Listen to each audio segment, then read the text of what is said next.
भारतीय राष्ट्रीय कांग्रेस 1885 से 1907। राष्ट्रवाद की प्रगति। कांग्रेस का उदारवादी चरण 1885-1905। 1885 में कांग्रेस की स्थापना के साथ एक नए प्रकार के नेतृत्व का उद्भव हुआ। उसे उदारवादी नेतृत्व का नाम दिया गया। उदारवादी चरण से जुड़े हुए कुछ नेता दादा भाई नौरोजी, W.C. बैनर्जी, सुरेंद्र नाथ बैनर्जी, P. आनंद चार्लू, गोपाल कृष्ण गोखले एवं फिरोज शाह मेहता थे।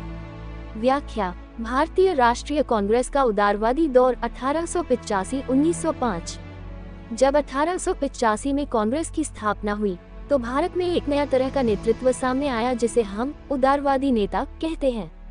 उदारवादी नेता कौन थे? ये वो नेता थे जो मानते थे कि अंग्रेजों से लड़ाई नहीं करनी चाहिए बल्कि शांति से बात करके सुधार मांगने चाहिए। इनमें कुछ प्रमुख नेता थे। दादा भाई नौरोजी, इन्होंने धन की निकासी सिद्धांत बताया। W.C. बैनर्जी कांग्रेस के पहले अध्यक्ष। सुरेंद्रनाथ बैनर्जी शिक्षा और कानून के जानकार। P. आनंद चार्लू दक्षिण भारत के प्रमुख नेता। गोपाल कृष्ण गोखले गांधी जी के राजनैतिक गुरु। फिरोज शाह मेहता मुंबई के बड़े नेता, प्रेस की आजादी के समर्थक। उदाहरण से समझें। मान लो आपके मोहल्ले की सड़क टूट गई है। उदारवादी सोच कहती है, चलो नगर निगम को चिट्ठी लिखें, मांग रखें और सुधार की बात करें, झगड़ा या आंदोलन न करें। इसी तरह ये नेता शांति से ब्रिटिश सरकार से मांगे रखते थे, जैसे भारतीयों को नौकरी दो, टैक्स कम करो, शिक्षा दो आदि। निष्कर्ष। 1885 से 1905 तक का समय भारतीय राजनीति में एक नए मोड़ की शुरुआत थी, जहां उदारवादी नेताओं ने बातचीत और तर्क के जरिए राष्ट्रवाद को आगे बढ़ाने की कोशिश की। उदारवादी नेतृत्व की विशेषताएं। 1. पाश्चात्य शिक्षा की उपज। 2. पश्चिम की उदारवादी विचारधारा का प्रभाव। 3. पश्चिम के संविधानवाद एवं एडमंड बक तथा जेम्स मील जैसे ब्रिटिश चिंतकों का प्रभाव। 4. पश्चिमी पूंजीवादी मॉडल से प्रभावित। 5. भारत में ब्रिटिश शासन में सुधार के पक्षपाती परंतु ब्रिटेन के साथ संबंध तोड़ने के लिए तैयार नहीं। व्याख्या। उदारवादी नेताओं की सोच कैसी थी? उदारवादी नेता वो थे जो ब्रिटेन से सीधे टकराव नहीं चाहते थे। वे शिक्षित, समझदार और सुधारवादी थे और मानते थे कि भारत को सुधारों के जरिए आगे बढ़ाया जा सकता है। इनकी 5 मुख्य विशेषताएं क्या थी? पाश्चात्य शिक्षा की उपज। ये नेता अंग्रेजी स्कूल कॉलेजों में पढ़े थे, जैसे दादा भाई नौरोजी, गोखले आदि। जैसे कोई आज विदेश जाकर पढ़े और वहाँ की सोच से प्रभावित हो जाए। पश्चिम की उदारवादी सोच से प्रभावित। ये मानते थे कि अगर अच्छी बात से मांग की जाए तो अंग्रेज सरकार सुन सकती है, जैसे प्रेस की आजादी, कानून में समानता और लोगों की भलाई। ब्रिटिश चिंतकों का असर। एडमंड बक और जेम्स मील जैसे अंग्रेज चिंतकों की किताबें पढ़कर इन्होंने सीखा कि सरकार से कैसे सुधार मांगा जाए। पश्चिमी पूंजीवादी मॉडल से प्रभावित। वे चाहते थे कि भारत में भी व्यापार, उद्योग, बैंकिंग आदि पनपे, जैसे इंग्लैंड में हो रहा था। ब्रिटिश शासन में सुधार के पक्षधर।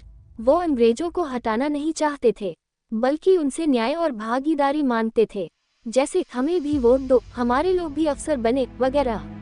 उदाहरण से समझें। मान लो गांव में एक मुखिया ज्यादा कर वसूलता है। उदारवादी सोच होगी कि चलो मिलकर चिट्ठी लिखते हैं और कहेंगे कि थोड़ा टैक्स कम करो। वो झगड़ा या बगावत नहीं करेंगे, लेकिन समझदारी से सुधार मांगेंगे। निष्कर्ष। उदारवादी नेता विदेशी शिक्षा और सोच से प्रेरित थे और उनका विश्वास था कि ब्रिटिश सरकार अगर सही रास्ते से मांगा जाए तो बदलाव लाएगी। उदारवादी राजनीति का स्वरूप। 1. उदारवादी नेता अंग्रेजी शिक्षा प्राप्त थे तथा जनसामान्य से उनका संपर्क नहीं था। 2. वे अपने पेशे में सफल थे, अतः राजनीति उनके लिए अल्पकालिक पेशा था।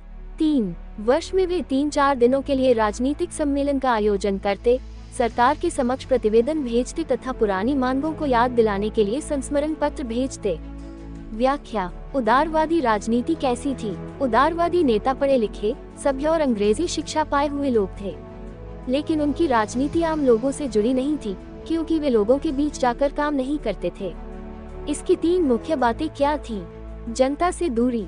ये नेता अंग्रेजी में बात करते थे और ज्यादातर समय पुस्तकों, अदालतों या कॉलेजों में बिताते थे, इसलिए गांव या आम लोगों से उनका सीधा संपर्क नहीं था, जैसे कोई डॉक्टर या प्रोफेसर हो जो सिर्फ पढ़ाता हो लेकिन लोगों की समस्याएं न जानता हो। राजनीति को नौकरी नहीं मानते थे। ये लोग पहले से ही वकील, शिक्षक या व्यापारी थे, इसलिए राजनीति उनके लिए एक सेवा कार्य थी, जिसे वे समय मिलने पर करते थे, पूरा समय नहीं देते थे।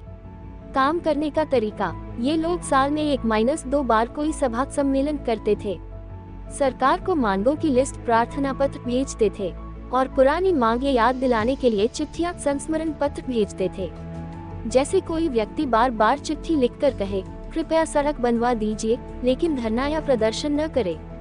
निष्कर्ष, उदारवादियों की राजनीति शांत, सभ्य लेकिन सीमित प्रभाव वाली थी। वे लोगों को जोड़ नहीं पाए, इसलिए आगे चलकर उग्रवादी नेता ज्यादा लोकप्रिय हुए। उदारवादी मांगे, 1. कार्यपालिका पर विधानमंडल का बेहतर नियंत्रण हो। 2. विधानमंडल की शक्ति में विस्तार हो तथा उसमें भारतीय सदस्यों की संख्या बढ़ाई जाए। 3. सिविल सेवा का भारतीयकरण हो। 4. प्रेस की आजादी सुनिश्चित हो। 5. भारतीय उद्योगों को संरक्षण मिले। 6. ज्यूरी पद्धति के माध्यम से लोगों को बेहतर न्याय उपलब्ध करवाना। व्याख्या, उदारवादियों की क्या क्या मांगे थी। उदारवादी नेता चाहते थे कि भारत में ब्रिटिश राज में कुछ सुधार हो ताकि लोगों को बेहतर अधिकार और सुविधाएं मिल सके। उनकी प्रमुख मांगे थी, काम करने वाली सरकार पर नियंत्रण हो, मतलब जो बड़े अधिकारी और गवर्नर देश चलाते हैं उनके ऊपर संसद जैसी कोई संस्था, विधानमंडल निगरानी रखे। जैसे स्कूल में प्रिंसिपल को भी मैनेजमेंट देखता है, वैसे ही सरकार को भी कोई देखे। विधानसभा, संसद की ताकत बढ़े और भारतीयों को उसमें शामिल किया जाए। वो चाहते थे कि जो कानून बनाए जाते हैं उसमें भारतीय लोगों की भी राय शामिल हो। सरकारी नौकरी, सिविल सेवा में भारतीयों को जगह मिले। उस समय ज्यादातर ऊंचे सरकारी पदों पर सिर्फ अंग्रेज ही होते थे। उदारवादी चाहते थे कि भारतीय भी IAS जैसे पदों पर आ सके। प्रेस को आजादी मिले, अखबार और पत्रकारों को सरकार से डर कर न लिखना पड़े, बल्कि सच बोलने और लिखने की आजादी हो। भारतीय उद्योगों को सुरक्षा मिले। भारत के छोटे उद्योग अंग्रेजी माल के कारण बंद हो रहे थे, इसलिए वो चाहते थे कि सरकार भारतीय व्यापारियों की मदद करे, जैसे कपड़े या हस्तशिल्प के क्षेत्र में। लोगों को अच्छा और न्यायपूर्ण कानून मिले, इसके लिए वे ज्यूरी सिस्टम लाना चाहते थे, जिसमें आम लोग भी जज के साथ बैठकर निर्णय दें। जैसे फिल्मों में दिखाया जाता है कि 12 लोग मिलकर फैसले लेते हैं, वही ज्यूरी पद्धति।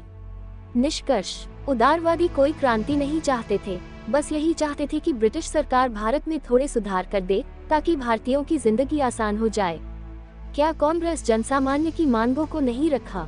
यद्यपि यह सही है कि उन्हें जनता की शक्ति में विश्वास नहीं था, वे जनसामान्य को आंदोलन के लायक नहीं समझते थे, परंतु इसका अर्थ यह नहीं कि जनसामान्य के हितों का उन्हें ज्ञान नहीं था या उन्होंने जनसामान्य से संबंधित मुद्दे को नहीं उठाया। उन्होंने जनसामान्य की ओर से निम्नलिखित मांगे रखी। 1. रैयतवाड़ी एवं महलवाड़ी क्षेत्र में भी स्थायी बंदोबस्त को लागू किया जाए। 2. भू राजस्व की दर कम की जाए। 3. अकाल की समस्या को दूर करने के लिए ठोस कदम उठाए जाए।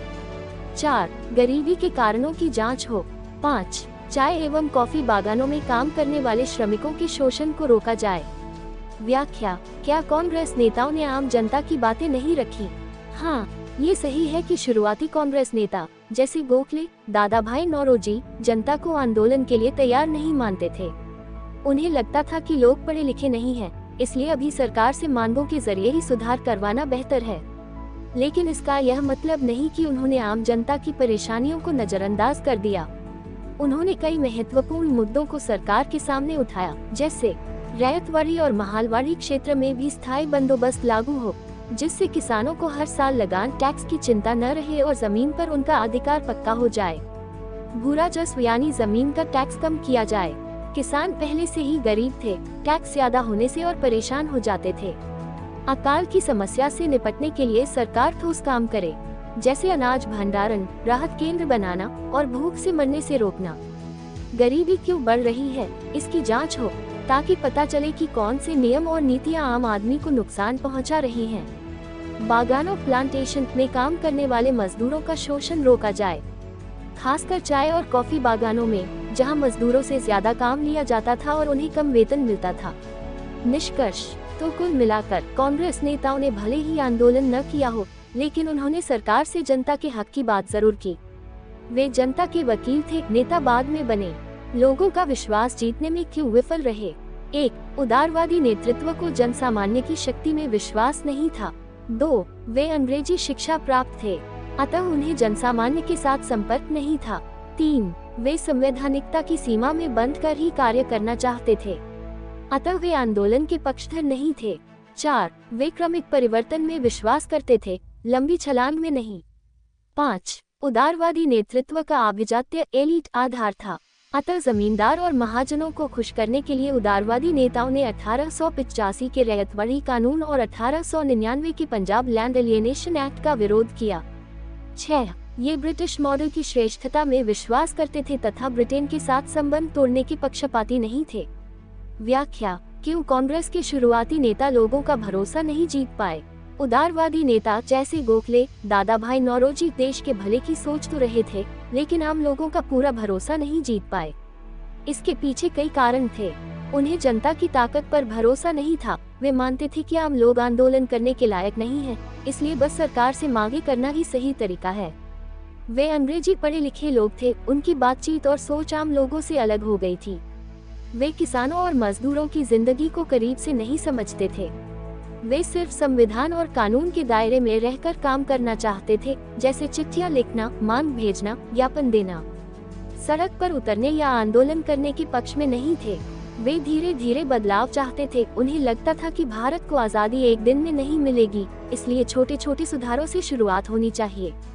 लेकिन इससे लोगों को लगा कि वे कमजोर हैं। उनकी सोच ऊंचे तबके की थी। वे जमींदारों और पैसों वालों को नाराज नहीं करना चाहते थे। इसलिए जब 1885 में किसानों के लिए रैयतवाड़ी कानून और 1899 में पंजाब में जमीन को बचाने वाला कानून लाया गया, तो उन्होंने इसका विरोध कर दिया। इससे आम लोगों को लगा कि वे अमीरों का साथ दे रहे हैं। वे अंग्रेजों की नीतियों और शासन मॉडल को अच्छा मानते थे और ब्रिटेन से रिश्ता पूरी तरह तोड़ने के पक्ष में नहीं थे। उदाहरण से समझो, जैसे कोई डॉक्टर सिर्फ दवाइयों से इलाज करता है लेकिन कभी ऑपरेशन नहीं करता, वैसे ही ये नेता सिर्फ चिट्ठियों से बदलाव चाहते थे पर कभी बड़े आंदोलन के लिए तैयार नहीं थे। निष्कर्ष: इसी वजह से जनता को लगता था कि ये नेता सिर्फ पढ़े लिखे अमीरों के लिए काम करते हैं, गरीबों और किसानों की आवाज नहीं बनते। इसलिए वे जनता का विश्वास पूरी तरह नहीं जीत पाए। कांग्रेस का उग्रवादी चरण 1905-1907। मतभेद के बिंदु, सामाजिक आधार, उद्देश्य, कार्यक्रम। 1. जहां उदारवादी नेतृत्व पश्चिमी मॉडल की श्रेष्ठता पर बल देता था, वहीं उग्रवादी नेतृत्व भारत की अतीत और संस्कृति की महानता का गुणगान करता। 2. दोनों के सामाजिक आधार में भी अंतर देखा जा सकता था। उदाहरण के लिए, अगर उदारवादी नेतृत्व उच्च मध्य वर्ग का प्रतिनिधित्व करता तो उग्रवादी नेतृत्व निम्न मध्य वर्ग का। 3. उदारवादियों के द्वारा ब्रिटिश जनमत को की गई अपील को उग्रवादी राष्ट्रीय अपमान मानते थे। 4. उद्देश्य के स्तर पर दोनों में कोई बड़ा अंतर नहीं था, क्योंकि उग्रवादी नेतृत्व में ही सही उदारवादी नेताओं ने भी स्वराज अथवा स्वशासन के लक्ष्य को अपना लिया। 5. उदारवादियों और उग्रवादियों के बीच मुख्य मतभेद कार्यक्रम प्रथा को लेकर था। उदारवादियों के प्रार्थना प्रतिवेदन एवं संस्मरण पत्र की राजनीति को उग्रवादी राजनीतिक भिक्षावृत्ति की संज्ञा देते थे और बदले में उनका बल निष्क्रिय प्रतिरोध पर था। इसमें मुख्य रूप से निम्नलिखित कार्यक्रम शामिल थे: स्वदेशी देशी सरकार का गठन, बहिष्कार ब्रिटिश वस्तुओं का बहिष्कार, राष्ट्रीय शिक्षा एक ऐसी शिक्षा जो राष्ट्रीय हित के अनुकूल हो। अरविंदो घोष ने 1905 में वंदे मातरम नामक पत्र में समस्त उग्रवादी कार्यक्रम प्रस्तुत किया। उग्रवादी आंदोलन से जुड़े हुए प्रमुख नेता बाल गंगाधर तिलक, अरविंदो घोष, लाला लाजपत राय, विपिन चंद्र पाल, अजित सिंह आदि थे। व्याख्या: 1905-1907 कांग्रेस का उग्रवादी चरण सरल भाषा में समझिए। 1905 के बाद कांग्रेस में दो तरह के नेता सामने आए, उदारवादी और उग्रवादी। इनके बीच कई मतभेद थे। 1. सोच और विचारों का फर्क। उदारवादी नेता अंग्रेजों की बनाई व्यवस्था और सोच को बेहतर मानते थे, लेकिन उग्रवादी नेता भारत के पुराने गौरव जैसे रामायण, वेद, स्वदेशी संस्कृति को महान मानते थे और चाहते थे कि भारत अपने दम पर खड़ा हो। 2. किन लोगों का साथ मिला। उदारवादी नेता समाज के ऊंचे और पढ़े लिखे वर्ग से आते थे। उग्रवादी नेता निम्न मध्य वर्ग जैसे छोटे व्यापारी, शिक्षक, युवक से जुड़े हुए थे। 3. तरीका अलग था। उदारवादी नेता अंग्रेजों को चिट्ठी, अपील और निवेदन भेजकर सुधार की मांग करते थे। इसे वे संविधान के अंदर रहकर काम करना कहते थे। उग्रवादी नेता इसे राजनीतिक भीख मांगना कहते थे और इसके खिलाफ थे। वे मानते थे कि हमें खुद लड़कर अधिकार लेना चाहिए। 4. लक्ष्य एक था, रास्ता अलग। दोनों चाहते थे कि भारत को स्वराज, अपना शासन मिले, लेकिन उदारवादी धीरे धीरे चाहते थे और उग्रवादी तुरंत और तेज तरीकों से। 5. उग्रवादी नेताओं के काम। उन्होंने 3 मुख्य कार्यक्रम चलाए। स्वदेशी, भारत में बनी चीजों को अपनाना। बहिष्कार, अंग्रेजी सामान का विरोध। राष्ट्रीय शिक्षा, ऐसी पढ़ाई जो भारत के लिए फायदेमंद हो, न कि केवल अंग्रेजों के लिए। 6. प्रमुख नेता कौन थे? बाल गंगाधर तिलक, अरविंदो घोष, लाला लाजपत राय, बिपिन चंद्र पाल, अजीत सिंह, ये सब उग्रवादी विचारधारा के नेता थे। अरविंदो घोष ने तो अपने वंदे मातरम अखबार में पूरे उग्रवादी विचारों को लिखा था। उदाहरण से समझो, अगर उदारवादी नेता मानते थे कि घर की चाबी अंग्रेजों से विनती करके लेनी है, तो उग्रवादी कहते थे कि चाबी छीननी पड़े तो संघर्ष करो। उग्रवादी नेतृत्व की उपलब्धियां। उग्रवादी नेतृत्व की निम्नलिखित उपलब्धियां रही। 1. इन्होंने कांग्रेस की राजनीति को परिवर्तित कर दिया और उसे प्रतिवेदन की राजनीति से आंदोलन की राजनीति की ओर मोड़ दिया। 2. इन्होंने कांग्रेस के सामाजिक आधार का विस्तार किया और इसे उच्च मध्य वर्ग की सीमा से बाहर निकालकर निम्न मध्य वर्ग से भी जोड़ दिया। 3. उग्रवादी नेतृत्व ने स्वदेशी पर विशेष बल देकर देशी उद्योग, देशी शिक्षण संस्थान, देशी भाषाओं में लिखित समाचार पत्र तथा देशी कला सभी को प्रोत्साहन दिया। 4. उग्रवादी राजनीति ने आगे गांधीवादी राजनीति का रास्ता तैयार कर दिया। वस्तुतः 1905 में अरविंदो घोष ने अपने वंदे मातरम नामक पत्र में वह संपूर्ण कार्यक्रम प्रस्तुत किया जिसमें अगर अहिंसा को जोड़ दिया जाए तो ये गांधीवादी कार्यक्रम का रूप ले लेगा। व्याख्या। उग्रवादी नेताओं की उपलब्धियां आसान भाषा और उदाहरण के साथ। जब कांग्रेस में उग्रवादी नेता जैसे तिलक, अरविंदो घोष, लाला लाजपत राय आए तो उन्होंने कांग्रेस की सोच और काम करने के तरीके को बड़ा और जमीनी बना दिया। उनकी 4 बड़ी उपलब्धियां थी। 1. कांग्रेस की राजनीति में बदलाव। पहले कांग्रेस सिर्फ अंग्रेजों को चिट्ठी और निवेदन भेजती थी।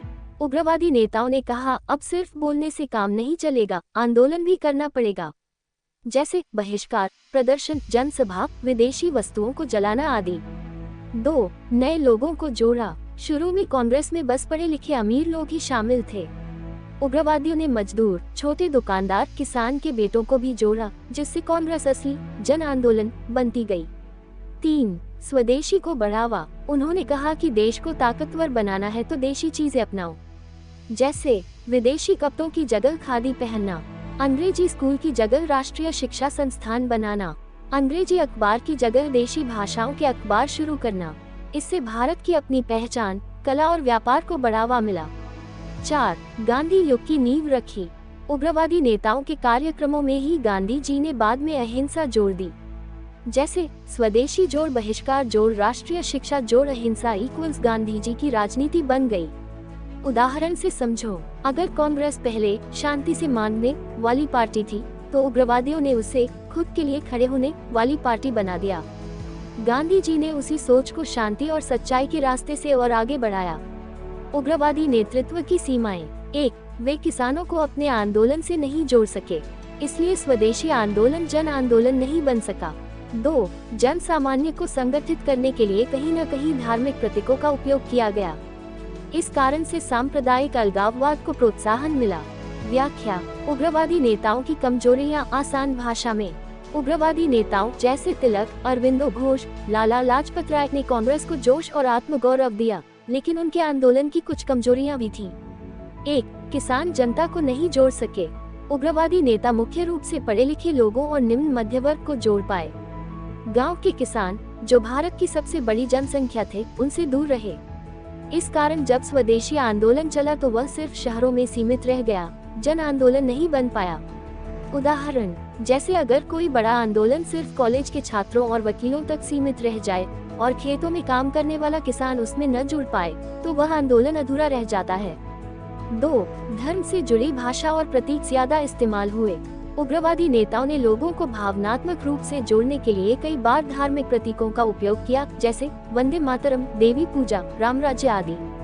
इससे कुछ मुस्लिम समुदाय के लोग खुद को अलग थलग महसूस करने लगे। धीरे धीरे इससे हिंदू मुस्लिम के बीच दूरी बढ़ने लगी, जिसे सांप्रदायिकता कम्युनलिज्म कहते हैं। उदाहरण, जैसे स्कूल में अगर एक छात्र सभा में सिर्फ एक धर्म के त्योहारों को मनाया जाए तो दूसरे धर्म के बच्चे अलग महसूस कर सकते हैं। निष्कर्ष, उग्रवादी नेताओं का जोश और विचार बहुत अच्छे थे, लेकिन अगर वे किसानों को जोड़ते और सभी धर्मों के लोगों की भावना का ध्यान रखते तो आंदोलन और मजबूत होता। 1907 में सूरत में कांग्रेस के विभाजन का कारण। यद्यपि उदारवादी नेता स्वदेशी आंदोलन से जुड़ गए थे, परंतु वे आंदोलन एवं उसके उग्र कार्यक्रम के समर्थक नहीं थे, इसलिए उग्रवादियों से उनका मौलिक मतभेद बना रहा था। अंत में अध्यक्ष के चुनाव के मुद्दे ने कांग्रेस के विभाजन को जन्म दिया। 1906 के कलकत्ता अधिवेशन के समय से ही तिलक को अध्यक्ष बनाने के मुद्दे को लेकर उग्रवादियों का दबाव बना रहा था, जबकि उदारवादी नेता गोपाल कृष्ण गोखले एवं फिरोज शाह मेहता उसका विरोध करते आ रहे थे। अंत में सूरत में दोनों पक्षों के बीच खुली टकराहट हो गई और इसी के साथ कांग्रेस का विभाजन हो गया। व्याख्या। 1907 में सूरत में कांग्रेस का विभाजन। सरल भाषा में 1907 में कांग्रेस में उदारवादी मॉडरेट्स और उग्रवादी एक्सट्रीमिस्ट नेताओं के बीच कड़वा झगड़ा हो गया, जिससे कांग्रेस दो हिस्सों में बंट गई। झगड़े की वजहें क्या थीं? 1. विचारों में फर्क था। उदारवादी नेता जैसे गोखले, फिरोज शाह मेहता चाहते थे कि आंदोलन धीरे धीरे और कानून के दायरे में रहकर चलाया जाए, लेकिन उग्रवादी नेता जैसे तिलक, लाला लाजपत राय चाहते थे कि जोश के साथ, तेज तरीके से, जैसे स्वदेशी और बहिष्कार अपनाकर सरकार पर दबाव डाला जाए। 2. तिलक को अध्यक्ष बनाने की मांग। 1906 से ही उग्रवादी नेता बाल गंगाधर तिलक को कांग्रेस का अध्यक्ष बनाना चाहते थे, लेकिन उदारवादी नेता इसके खिलाफ थे। उनका कहना था कि तिलक की सोच बहुत उग्र है। जब 1907 में सूरत में कांग्रेस की बैठक हुई तो ये विवाद खुलकर सामने आ गया। नतीजा, दोनों गुटों में बहस और लड़ाई हो गई। कांग्रेस दो हिस्सों में बंट गई, एक तरफ उदारवादी, दूसरी तरफ उग्रवादी। उदाहरण से समझिए, जैसे एक टीम में दो कोच हो, एक कहे कि खिलाड़ी धीरे धीरे सीखें और दूसरा कहे कि तुरंत मैच जीतना है, तो अगर दोनों के बीच सहमति न बने तो टीम टूट जाती है। ठीक वैसे ही कांग्रेस भी 1907 में टूट गई।